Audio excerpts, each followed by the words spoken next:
yaxshilab ahamiyat bering. Odatda oq mashina qoraga nisbatan bahaybat ko'rinadi. Lekin bu mashina shunaqa ishlanganki, qorasi ham juda katta. Bu oldingi safar ko'rsatganimga nisbatan buni disklari ham boshqacha ekan.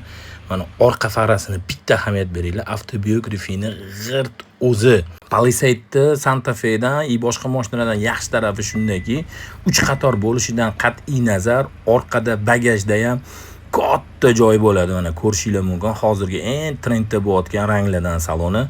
Bu Hyundai Palisade eng top, eng full komplektatsiyasi hisoblanadi.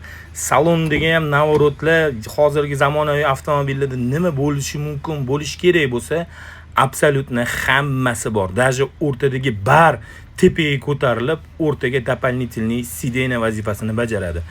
Masajlar o'rindiqlarda sovutadi, isitadi, o'rtada холодильник, head-up display, undan tashqari oldingi safar oqini ko'rsatganimda esinglarda bo'lsa, orqadagi sidenalarda kapitanskiy mas edi. Abotda o'sha mana ko'ryapsizlar, kapitanskiy beryapti va 3-qatorda ham oddiy mashinalarga nisbatan joy kengroq. Kia'mi, Hyundai'mi, Mers'mi, BMW'mi, Range'mi farqi yo'q. O'zbekistonda turgan narxdan ancha arzonga tushadi. Xolasangiz zaklab bering o'zimni pulimga. Xolasangiz ishonaman desangiz o'zingizni pulingizga ham olib kelib beramiz.